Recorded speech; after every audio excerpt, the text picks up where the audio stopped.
Hi, and welcome to my home buying seminar. So I'm going to break this into two parts. The first part, I'm just going to talk about if you're purchasing a home and the process that you probably need to go through, especially if you're a first-time home buyer and you've not been through this process before. Um, so we'll be talking about what you need to do for you've just woke up this morning or been thinking about it for a while and you've decided, I want to buy a house. So what is the process? What's the first couple of steps? And then some things have changed in real estate in the last six to 9 months, having to do with you have to sign paperwork in order to look at a house. So we'll go through some of that paperwork also, because that will help when you do contact an agent and they say, hey, you have to sign this paperwork for me. So that'll give you kind of some help in that area. So first, let's look at, I'm going to share my screen.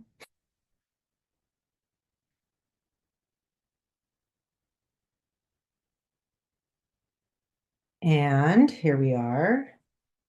So we're going to look at 7 things renters need to buy a house. So you're ready to stop renting, buy a home. You can read this along with me. You could look this up. There's all kinds of different things. You need a qualifying credit score, proof of a job, and an income. If you're self-employed, there are certain things that go along with that. And before this is over, I'll tell you, you need to talk to a mortgage lender. That's the best way to learn about it and to know what's going on, because you're going to need, in order to look for a home, every agent is going to tell you how much home can you afford.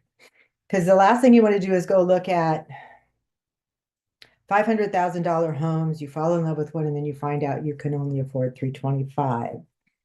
So the best thing to do is start looking at homes that you can afford and know, what you can afford. So I'm going to mention again, you need cash for a down payment. Now there's a lot of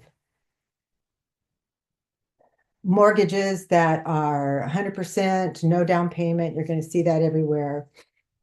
You can come in with 5%. Some are zero down, but there is always going to be some closing costs. So here it is. Down payment assistance programs can cover your closing costs also, but you're going to need some money. So you may need, it could be up to 15,000. I'm not trying to scare you. So, and there are options out there and places that will help you with closing costs. I even have a program that helps with closing costs. And if you qualify, that's something that I offer as well out of the commission. And I would say contact me and let's discuss that. So the first thing that I would want you to do is talk to a mortgage lender, because before you even step foot in a house, you need to talk to a mortgage lender. Now, I know that scares a lot of people, and they're like, oh, I don't want my credit to take a hit.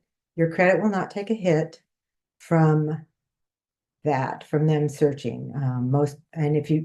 I have several contacts. If you want to send me an email, and I will send you like 3 or 4 names of people, and you can interview them, because you need to be comfortable with this person. And it's very important that you have that information and that you can share it with your real estate agent, because that'll come into play when they make an offer. And I'll go into that probably in part 2 of this seminar. So I'm going to break it into 2 parts so that you're not sitting here too long. You can always jump right into part 2 right after we're done.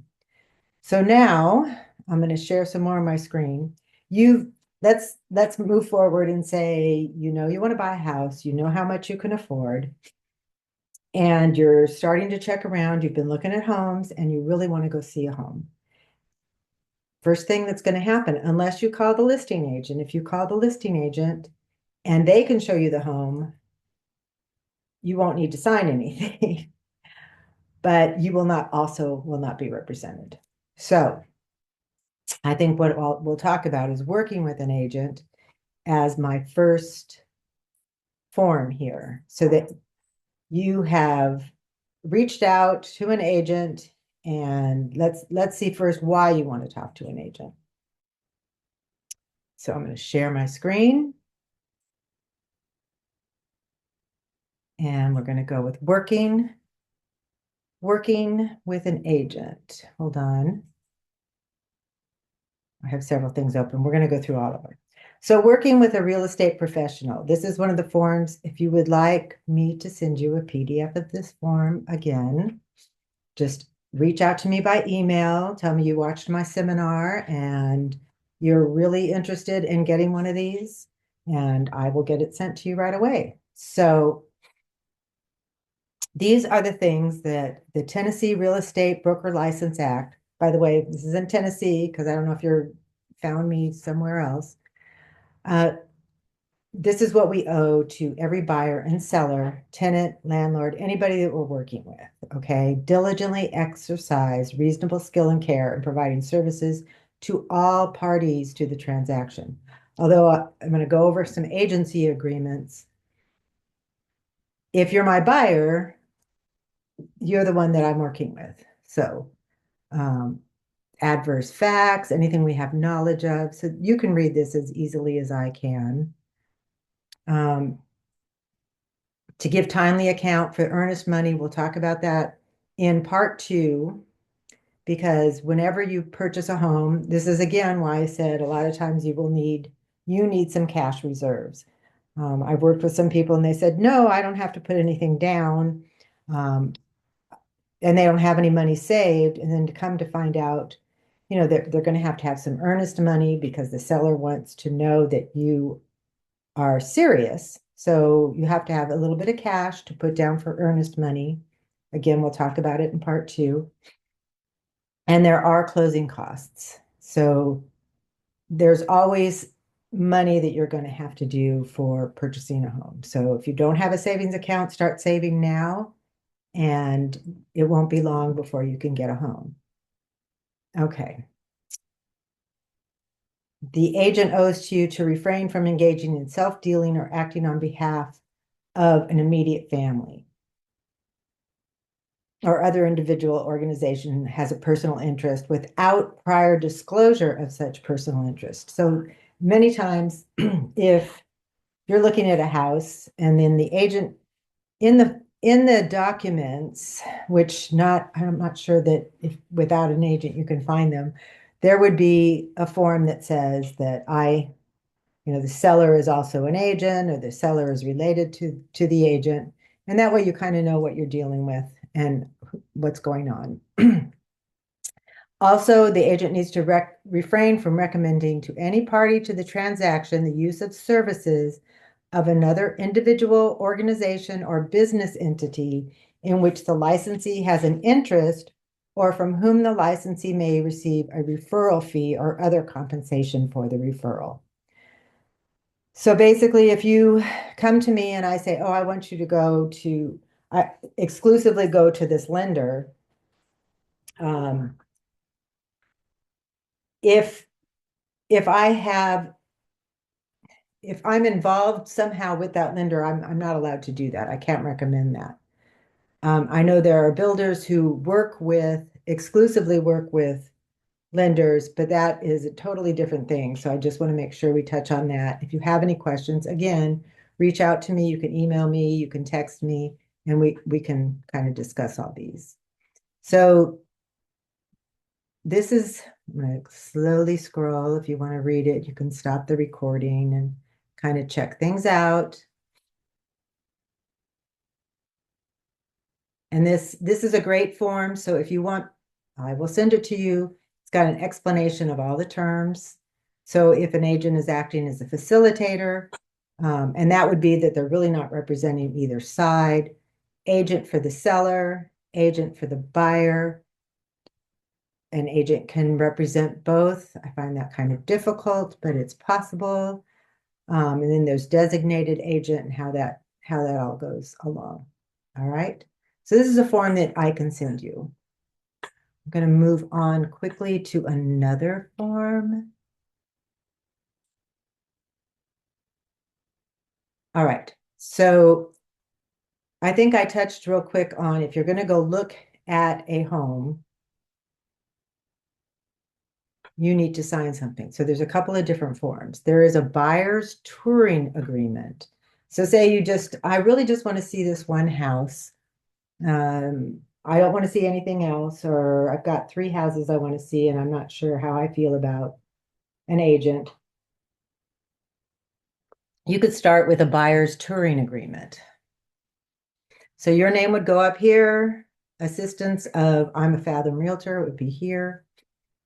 The date that we go into the agreement and the term of the agreement. Like I said, if you just say, well, I just want to do this for one weekend, kind of get to know you a little bit, we could set it up for just a couple of days, and then that would work. So compensation. So broker compensation is not set by law.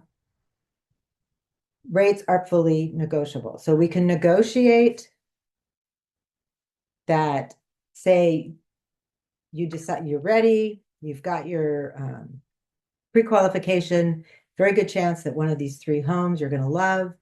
And when you do figure out which one you want, we're going to put in an offer. And for that, we're going to negotiate a 2.4% on the total price in consideration of my services.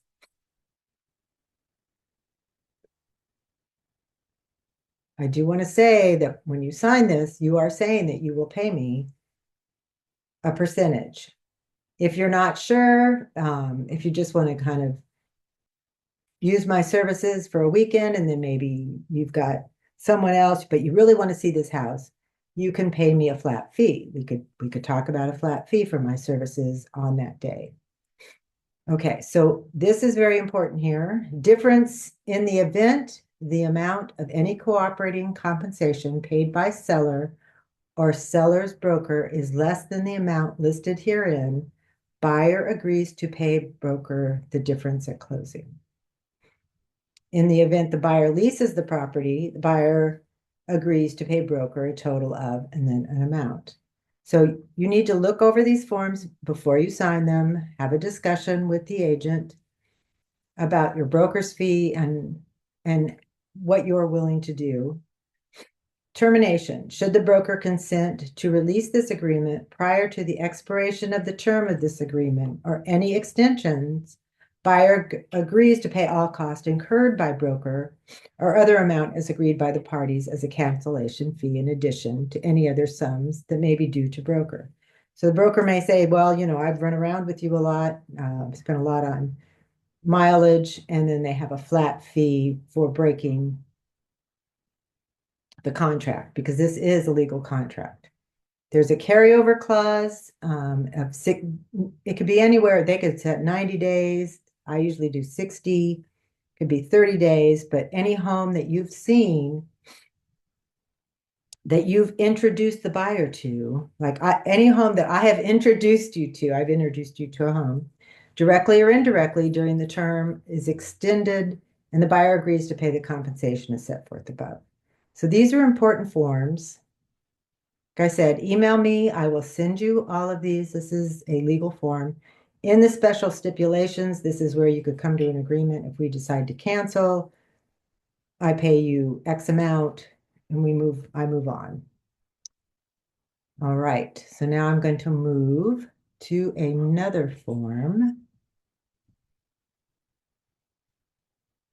Okay, so now we've had an interview, we've talked to each other, and you've decided you want to use me to look at homes. We will come into an exclusive buyer representation agreement.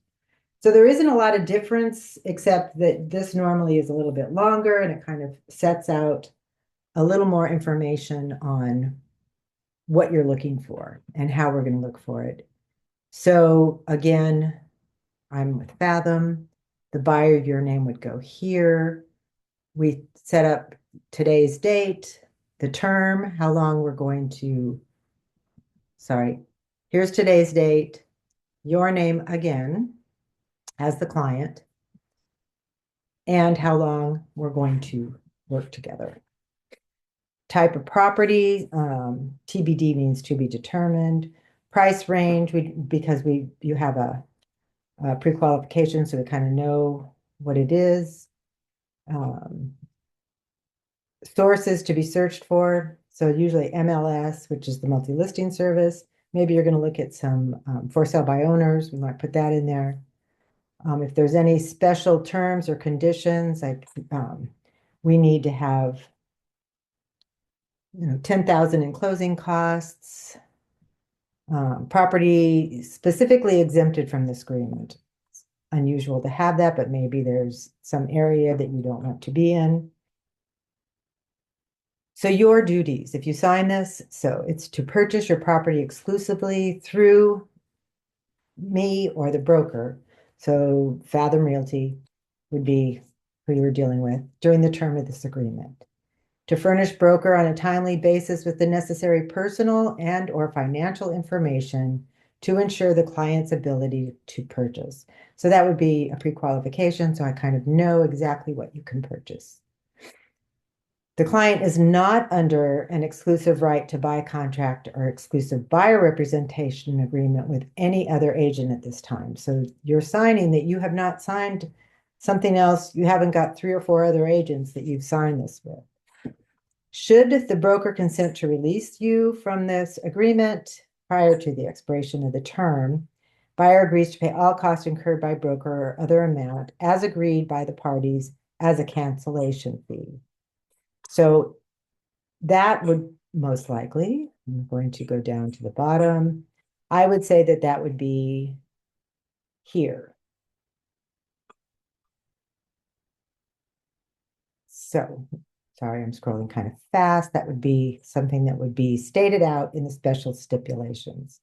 So here we come to the compensation, same as the other form. 2.4 has been the norm in Tennessee for quite some time, but it's changing. Compensation if you decide to lease. So this is the agency definitions of what all of the information in here. Confidentiality. Again, it states out the duties. So like I said, if you want me to send this to you, because before you sign it with anybody, you want to be able to look these over. Appointment of a designated agent. So this agreement is signed with my broker, with Fathom. Technically, your agreement is with Fathom, and I go to my broker if anything's going to change, and has the legal authority, and he appoints me or whoever. You're always welcome. We could appoint, there could be more than one, but he's appointed me, so I'm your designated agent. Appointment of subsequent designate buyer hereby authorize the managing broker, if necessary, to appoint a licensee other than the licensee named above as the designated agent to the exclusion of any other licensees associated with broker. So if something happens to me, if I leave the company, and you are not specifically mine to take with me, they would assign someone else. Default to facilitator in the event both parties are represented by the same designated agent. So I have a listing, you love that listing, and you want to purchase it. I would default to a facilitator so that I could represent both sides.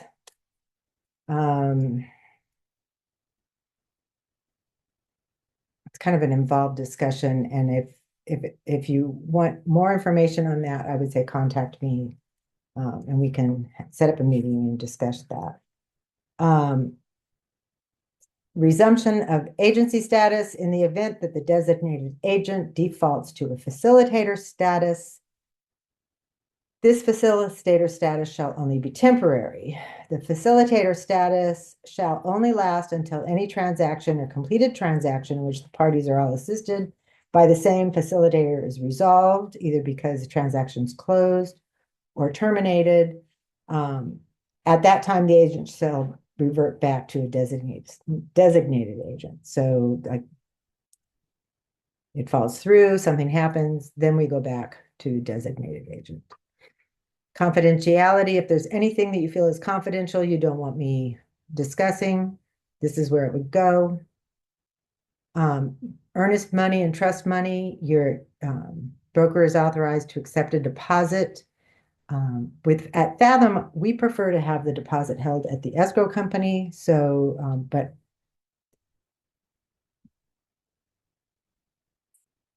if I take, if any broker takes the money, it deposited and held by the broker in an escrow or trustee account, forwarded to the party authorized to hold the said funds set forth in an executed contract. So that goes, we'll go to the purchase and sale agreement and discuss that. All right. So this is one of the forms. This is something that I put in mine, and a lot of times I'll negotiate the commission to be paid by seller.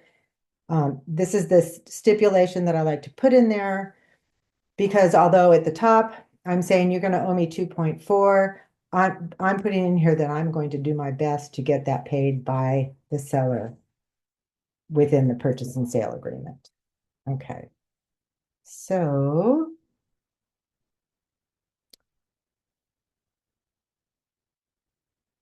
I'm working with,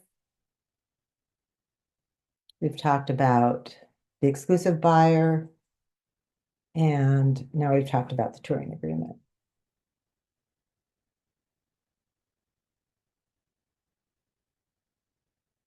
So the one thing, okay, so I think I quickly discussed this, shop for a mortgage lender. Oh, just because you choose one in the, I hate to say this, I've had this happen a couple times. Someone got a pre-approval with one company and then switched. You can do that, but we have to let everybody know what you're up to.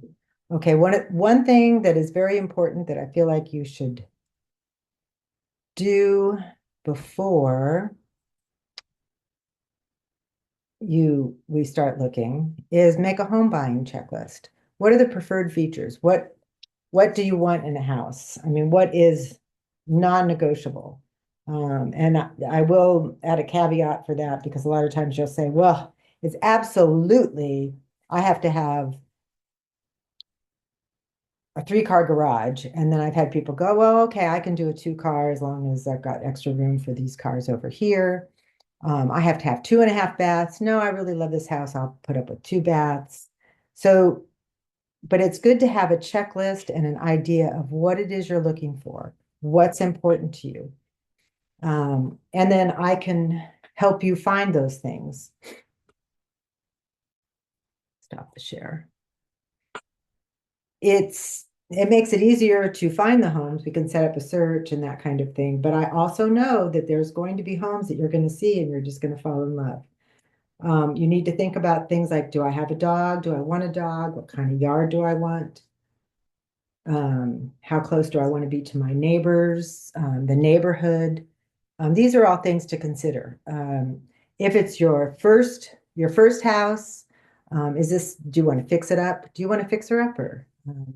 Are you really going to fix it up? Do you have the knowledge to do that? Do you have the money to do that?